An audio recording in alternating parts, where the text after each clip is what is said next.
ശ്രീ വിവാദത്തിൽ രാജ്യസഭാ MP A റഹീം പ്രതിരോധത്തിലാകുന്നു. സ്വന്തം പാർട്ടിയുടെ തെറ്റായ നടപടിയെ ന്യായീകരിക്കാൻ വേണ്ടി അവസരത്തിനൊത്ത് വാക്ക് മാറ്റി പറയുന്നു എന്ന ഗുരുതരമായ ആക്ഷേപമാണ് അദ്ദേഹത്തിനെതിരെ ഉയരുന്നത്. ഇതേതാ നിലപാട്? ഇവർക്കൊക്കെ എത്ര നിലപാടുണ്ട് എന്ന് ചോദിച്ച കോൺഗ്രസ് നേതാവ് ജിൻഡോ ജോൺ അടക്കമുള്ളവർ അദ്ദേഹത്തെ പരിഹസിക്കുകയാണ്.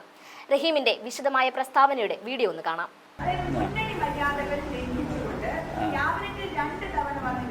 പിന്നീട് ആരും അറിയാതെ പോയി ഒപ്പിട്ടത് ശരിയാണോ ഇല്ലയോ? ഒരു ജനാധിപത്യ പാർട്ടി എന്നുള്ള നിലയ്ക്ക് ചെയ്തത് ശരിയാണോ? ശരിയാണ്. ഞാൻ പറഞ്ഞുതരാം, കേട്ടോ.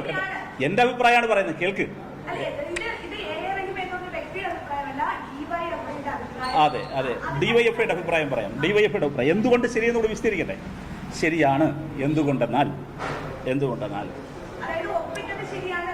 അതേന്നെ ആണെന്ന് ഡിവൈഎഫ്ഐയുടെ അഭിപ്രായം. അതാണ് കാരണം പറയാം. കാരണം കൂടി ബാക്കിയുടെ അതിൻ്റെ കൂടെ എഴുതിക്കൊള്ളണം. ഈ പദ്ധതിയുടെ NEP-യുടെ ഭാഗമായിട്ടുള്ള 2 പ്രൊജക്റ്റുകളാണുള്ളത്. ഒന്ന് ഉന്നത വിദ്യാഭ്യാസ മേഖലയിൽ നടപ്പിലാക്കുന്ന പദ്ധതിയാണ് PM ഉഷ. ശ്രദ്ധിക്കണം, അത് 2023 ഒപ്പിട്ടു. ക്യാബിനറ്റ് കാണാതെയാണ്. ക്യാബിനറ്റ് കാണേണ്ട കാര്യമില്ല. 2, അതേപോലെയുള്ള മറ്റൊരു പദ്ധതിയാണ് PM ശ്രീ. അത് വിദ്യാഭ്യാസ മേഖലയുമായി ബന്ധപ്പെട്ടുള്ളതാണ്. പൊതുവിദ്യാഭ്യാസ മേഖലയുമായി ബന്ധപ്പെട്ടുള്ളതാണ്.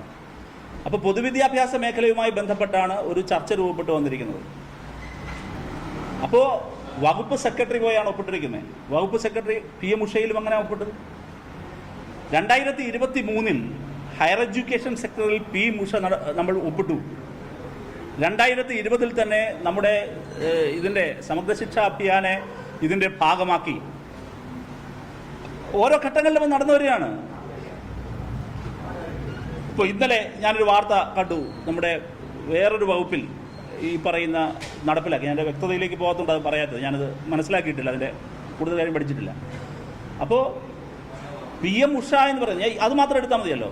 ഞങ്ങൾ എന്തുകൊണ്ടാണത് ശരിയെന്ന് പറയുന്നത്? PM ശ്രീയിൽ ഒപ്പിട്ടതിൽ തെറ്റില്ല, അത് ശരിയാണ്. അതിൻ്റെ കാരണം എന്താണ്? അതിന് ഗവൺമെൻറ് ഒരു ഫെഡറൽ സ്റ്റേറ്റിലെ ഒരു ഫെഡറൽ രാജ്യത്ത് ഒരിക്കലും കേന്ദ്ര സർക്കാർ ചെയ്യാൻ പാടില്ലാത്ത കാര്യമാണ് ചെയ്യുന്നത്. ഞങ്ങൾ കൊണ്ടുവരുന്ന പദ്ധതികളിൽ നിങ്ങൾ ഭാഗമായില്ല എങ്കിൽ നിങ്ങൾക്ക് 60-40 ഞങ്ങളുടെ ഭാഗം ഞങ്ങൾ തരില്ല, പണം തരില്ല, വിഹിതം തരില്ല എന്ന് പറയാണ്.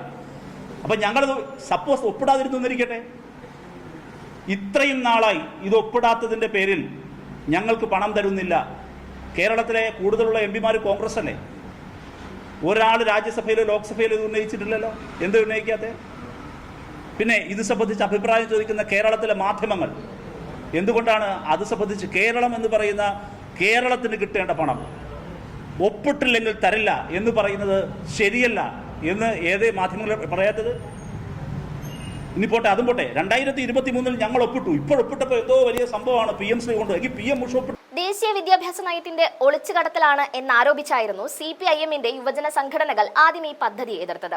എന്നാൽ മുന്നണിയിലെ ഘടകകക്ഷിയായ CPI പോലും ഇരുട്ടിലാക്കി സർക്കാർ പദ്ധതിയിൽ ഒപ്പിട്ടതോടെ രംഗം മാറി. ഈ നടപടിയെ ന്യായീകരിക്കാനെത്തിയ റഹീം MP പറഞ്ഞത് മുന്നണിയിൽ ചർച്ച ചെയ്യാതെ ഒപ്പിട്ടത് ശരിയായ നടപടിയാണ് എന്നാണ്. മന്ത്രിസഭ പോലും കാണേണ്ട ആവശ്യമില്ലാത്ത കാര്യമാണിതെന്നും കേന്ദ്രം ഫണ്ടിനെ നിഷേധിക്കാതിരിക്കാനാണെന്നും അദ്ദേഹം ന്യായീകരിക്കുന്നു. പക്ഷേ ഇവിടെയാണ് അദ്ദേഹത്തിന്റെ വാദത്തിലെ വൈരുദ്ധ്യം.